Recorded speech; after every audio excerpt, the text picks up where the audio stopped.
So under this topic of fundamental particles, we're going to talk about something very theoretical. So they're going to say that in this universe, they found something smaller than your electrons and protons and neutrons. Last time, before they discovered all these new elements or new particles, right? They thought the smallest charge is the charge of electron. They thought electrons and protons and neutrons was the basic building blocks of the universe. But then later on, the scientists discovered there were even something smaller. So therefore, we came out with the terms. They found out there are 6 quarks which are smallest, 6 leptons, and you have 4 carrier particles. So these are the fundamental particles in this universe. Okay. Now, so what are quarks, leptons, and charge carriers? So we're going to talk about it later. But one of the theory is this. They said that for every matter, we have an antimatter. That means for a proton, you have an antiproton. For electron, you got anti-electron.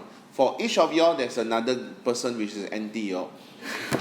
No, but the antimatter is assumed to have the same mass but opposite charge. Like for example, the electron has a charge of 1.6 times 10 to the 19, but it's negative right now. So the antimatter of electron is called a positron. So they have the same mass, which is 9.11 times 10 to the power negative 31 kg, but the charge will be positive 1.6 times 10 to the 19. So how did they discover all this antimatter? Alright, we look at the next slide.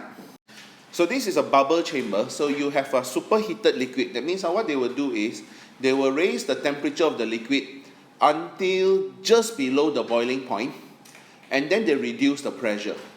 So that means it's supposed to boil but it hasn't boiled, so it's a superheated liquid. So then they put in gamma photon, and then what happens is then they suddenly form 2 circles like this.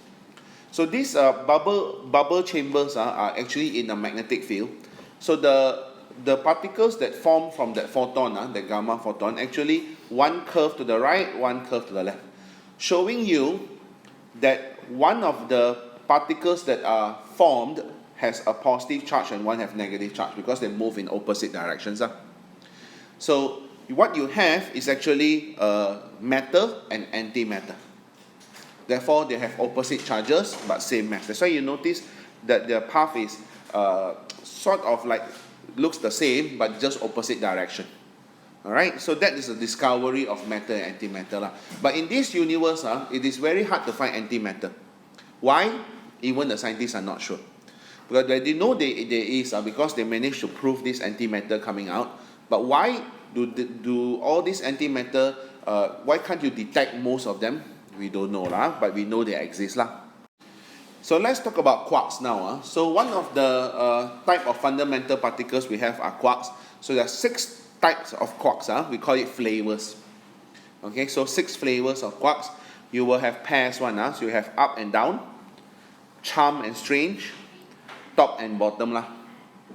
And all these on top will have positive charges, but they are fractional charges of electrons. If you put 2 over 3 means it's 2 over 3e. That means 2 over 3 times the charge of electron. Charm also same, top also same. So you notice all these names are a little bit more positive, like up is good, charm is good, top is good. But down part, the negative is not so good. Down, strange, bottom, like that. And they have a fractional charge of negative 1 over 3. So then they discovered that these quarks, they always group together. You can never find an isolated quark. Because quarks are very social, they like to make friends. They cannot stay by themselves.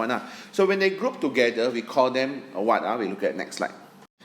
So groups of quarks are called hadrons.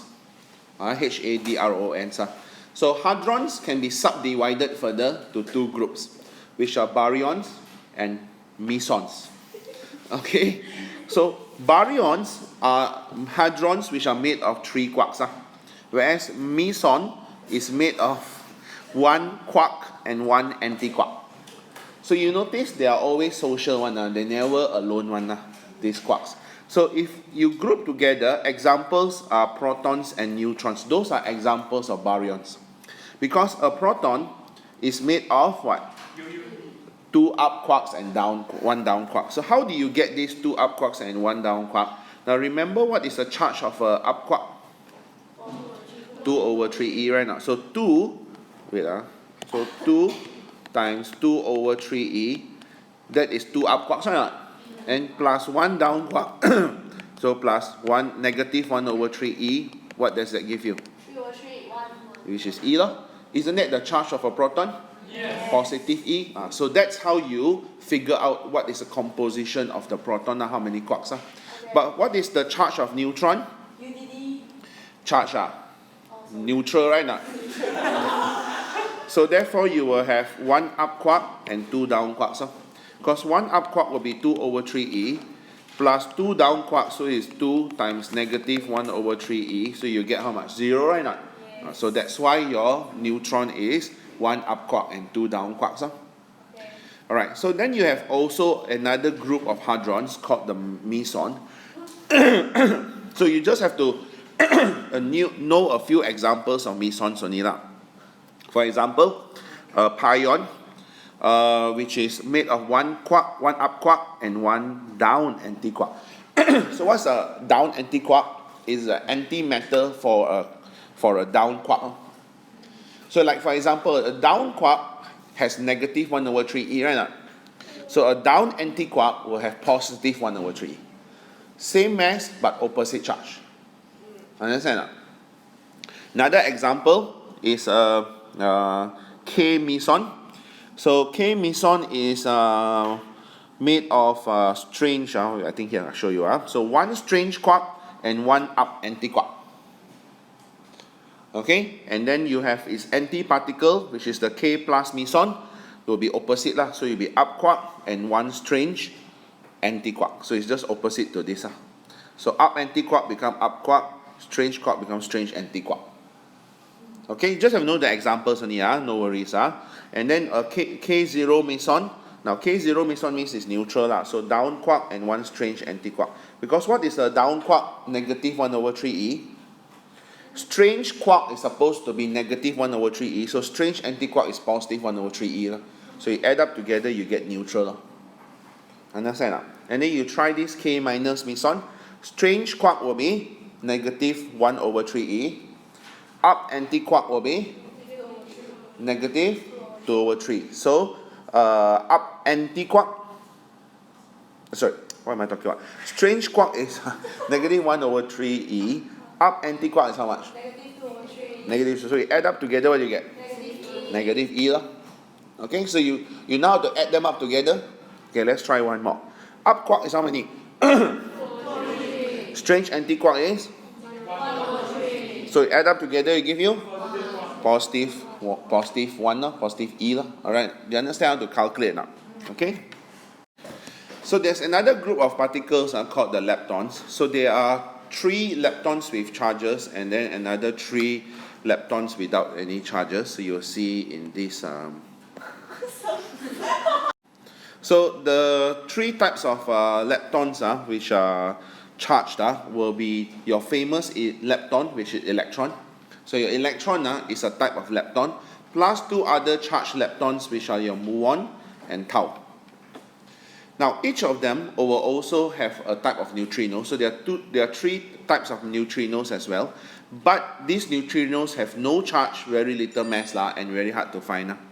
Alright, so usually what will happen is, while your quarks always group together to form groups, which we learned are called hadrons, right?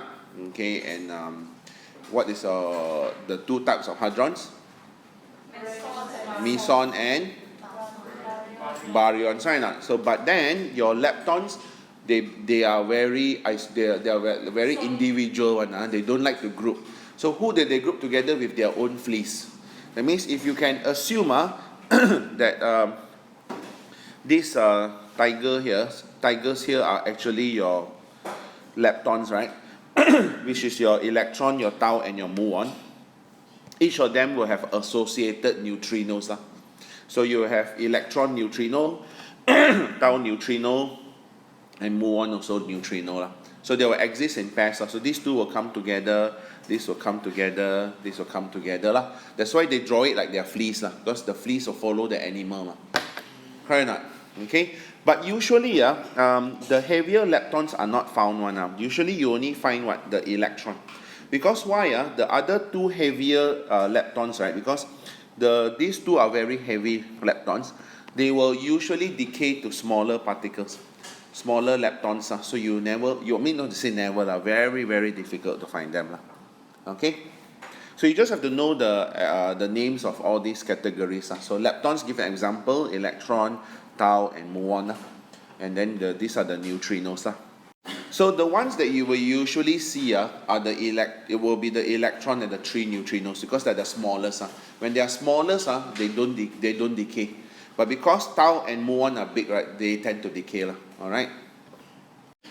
So now remember, we talked about the quarks, the leptons. So now we're going to talk about forces or interactions.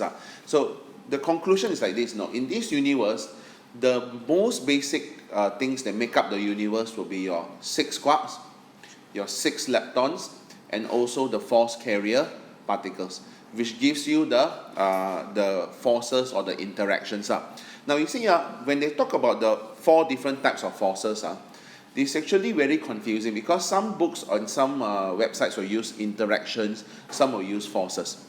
Now, forces and interactions are not really the same. Forces is what you know, like the effect that you can feel, when 2 particles or 2 masses are near each other. Those are forces.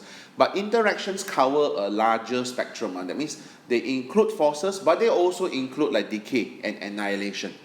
So any type of interaction, we call it the 4 interactions.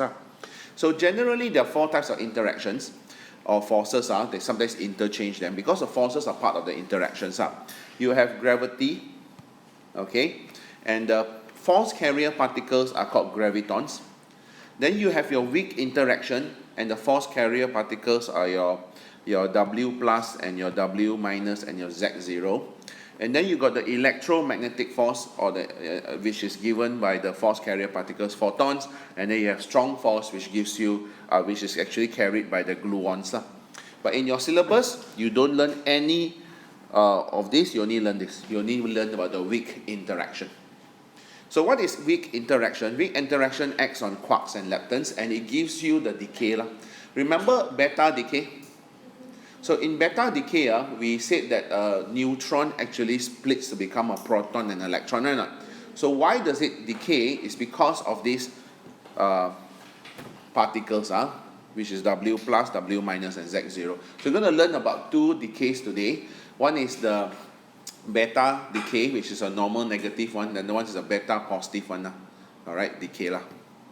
So let's talk about the beta minus decay. So we said that the beta minus decay is due to weak interaction. So how does your neutron become a proton, right, and an electron? So this is exactly what happens. When a neutron wants to change to a proton, it will release a W minus particle. Then this W minus particle will then split to become an electron, and also electron antineutrino. You see, one of the things you must understand, in beta decay, right, when your proton comes out, your electron comes out, but your electron never comes together. Remember, it always comes with a neutrino together. So it comes with an antineutrino, which is why one of the things that they observed is that during beta decay, the electrons which come out have a range of speeds, or the range of Ke. They don't have particular speeds. Like alpha will come out with specific speeds. You don't get a continuous values of speed, or different speeds. Alpha, gamma will come out with specific energies, but beta will come out with a range of energies. Why? Because the energy which is carried by the electron, right, must add up together with your antineutrino. And the antineutrino, you cannot predict its speed as well. So because it can carry some of the Ke, so this will carry the remaining. So therefore, you can take any values. Understand? Of course, the electron doesn't come out by itself, it comes out with electron antineutrino. But they also mentioned that charge is conserved at each vertex. It means at each of these junctions. So perhaps we should look at the W plus, W minus, and the Z0. What is their charge? So what do I mean by charge is conserved? You'll notice that at this junction here, neutron is supposed to be neutral, right? So when it produces a proton which is positive, but your W minus is negative, so you add up, you still get neutral. So charge is conserved at this junction here when they split. And when this W minus splits again, so this is minus, so your electron is also minus, and your electron antineutrino is neutral. So your charge is conserved and everything. So your job is to be able to write down the equation like this lah. But let's move on further. This is just general. Let's look at the changing of quarks. So what they say is, why is your W minus emitted? Because W minus is required. That means you must have this particle emitted if you want to change quarks from here to here. Because you see a neutron is up, down, down, right now. Whereas proton is up, up, down, right now. So that means one of the down quarks actually change to become an up quark.